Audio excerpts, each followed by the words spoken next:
Hello tout le monde, j'espère que vous allez bien. Alors cette vidéo fait partie d'une série de vidéos que nous faisons destinées aux porteurs de projets hélicicoles. Si vous êtes intéressé par l'élevage d'escargots ou vous avez l'intention d'investir dans ce domaine-là, vous devez absolument regarder cette série avant de décaisser le premier sou. Tout l'univers de l'escargot.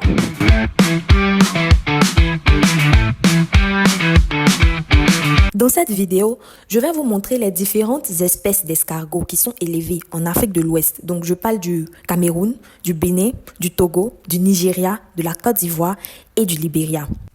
Globalement, nous avons 3 espèces, mais avec quand même des sous-espèces, si je peux m'expliquer ainsi. D'abord, nous avons l'Achatina achatina.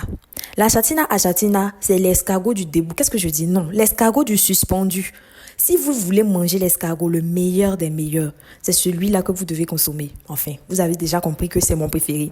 Mais c'est vraiment l'escargot qui est recommandé pour tout projet de consommation de viande d'escargot. Si vous voulez fournir de la viande d'escargot pour le grand public, c'est l'Achatina achatina que vous devez élever.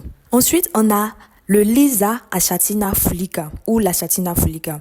Cet escargot-là, il est élevé en Côte d'Ivoire principalement pour sa bave.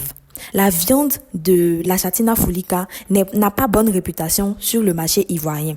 Cependant, dans la zone du sud-est de la Côte d'Ivoire, donc à Boissot, à Diaké, Bonois, dans toutes ces zones-là, j'ai pu observer l'Achatina fulica être vendue au marché avec la coquille. Les gens l'achètent, mais vraiment, c'est pas le plus cher vendu sur le marché. Il est encore moins cher que les Achatina. Cela dit, c'est le boss de la bave d'escargot. Si vous voulez produire de la bave d'escargot, c'est l'escargot le plus indiqué. Nous avons aussi les Arches achatina. Donc, je dis les Arches achatina parce que c'est la famille, mais ce sont des espèces différentes. Là, j'en ai 2.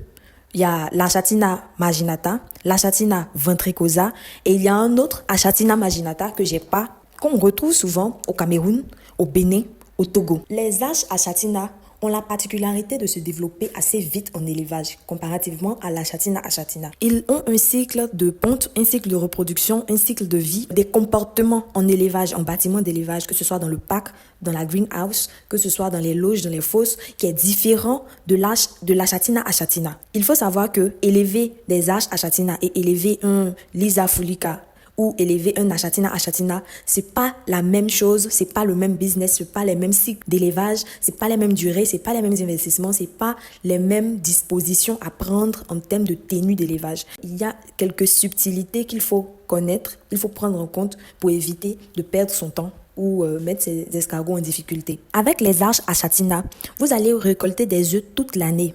En moyenne, chaque 1 mois et demi, le même sujet reproducteur, lorsqu'il est en âge de se reproduire, va vous pondre des œufs. Ce n'est pas le cas avec les Achatina achatina. Les Arches achatina arrivent plus vite à maturité. Même si le prix de vente de la viande des Arches achatina est toujours en dessous de celui des Achatina achatina, mais vu la durée du cycle d'élevage, on se retrouve quand même avec des montants qui sont assez intéressants. Pour résumer, si vous avez un projet d'élevage d'escargots, vous devez savoir qu'il existe différents types d'escargots qui sont élevés en Afrique de l'Ouest. Chaque escargot a une spécificité, a un marché différent et chaque pays a ses réalités de marché qui sont assez différentes par rapport aux habitudes culinaires, aux habitudes sociales, aux croyances culturelles. Abonnez-vous pour ne pas rater la suite et likez la vidéo pour m'encourager. Merci. Prestige d'escargot.